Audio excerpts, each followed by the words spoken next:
Salut à toi, bienvenue sur Malouette Finance. Aujourd'hui, je me fais une vidéo un petit peu particulière.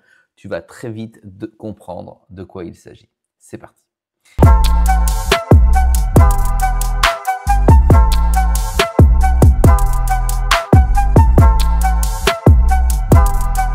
Allez, sois le bienvenu sur cette vidéo. Je te rappelle qu'ici, il n'y a pas de conseil en investissement. Je te montre ce que je fais et comment je le fais sur ma chaîne. Ici, c'est une vidéo un petit peu particulière car je vais me faire une vidéo pour me rappeler absolument quelle est ma position aujourd'hui et pas pendant le bull run et pas après le bull run. Je vais me donner un conseil et un conseil extrêmement important qui va découler de l'analyse que je vais te montrer à l'écran. Oui, aujourd'hui, on voit que l'indice de la cupidité et de la peur est à plus 60. Ça signifie que ça y est, des liquidités commencent à rentrer en masse dans la cryptosphère. On voit effectivement que ces 30 derniers jours, ça devient ultra intéressant et qu'il y a de forts flux financiers qui sont en train d'entrer en USDT. Ça signifie qu'après être entrés en stablecoin, ils vont pouvoir affluer sur le Bitcoin. Ça, c'est une chose très importante parce que ça veut dire que le Bitcoin ici probablement dépassera son ATH ces prochaines semaines. S'il dépasse son ATH ces prochaines semaines, on peut comprendre qu'il aille le taper, qu'il reparte vers le bas et enfin qu'il puisse l'exploser vers le haut. Plusieurs facteurs convergent pour que je pense ça aujourd'hui. Les élections américaines, le flux financier qui arrive fortement sur les stablecoins quand je viens de te le citer. Et on commence à observer effectivement de grosses baleines à se positionner pour commencer à jouer avec les prix et faire en sorte que les petits rentrent pour enfin faire chuter et remonter le marché comme ça se passe pratiquement à chaque fois. J'analyse donc tout ça en regardant sur CoinMarketCap, notamment la capitalisation boursière. Tu vois que celle-ci est plutôt en train de grimper. Je fais aussi une analyse de la capitalisation du marché.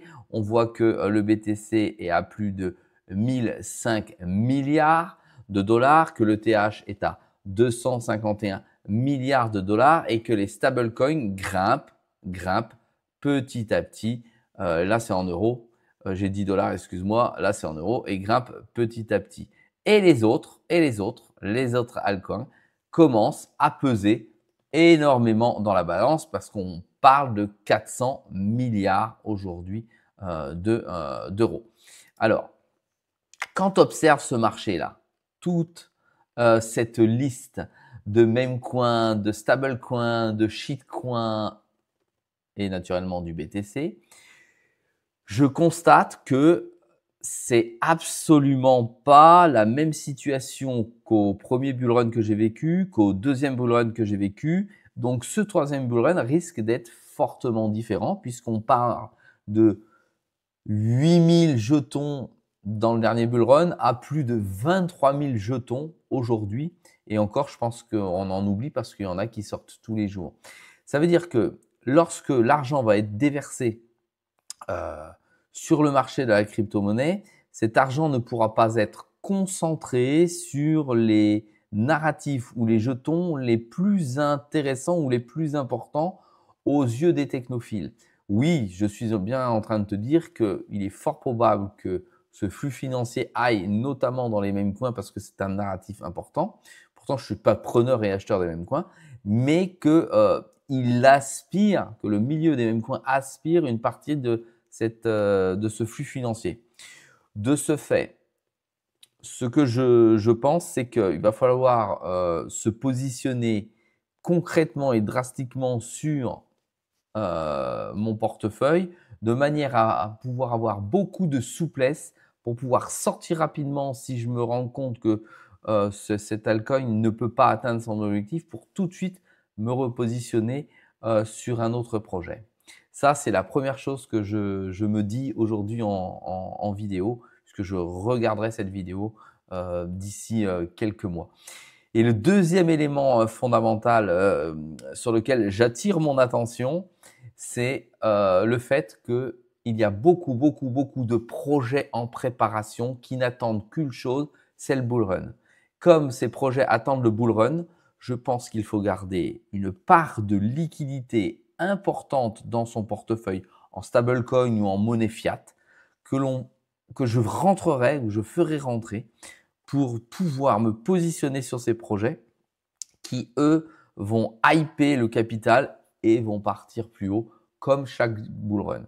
Donc, ma conclusion, c'est garder de la liquidité pour pouvoir rentrer dans les nouveaux projets pendant la halte saison parce qu'il y a beaucoup de projets qui attendent que ça, la halte saison, pour pouvoir arriver sur le marché et avoir de la liquidité. Sinon, ils ne peuvent pas naître parce qu'ils sont là pour faire de l'argent.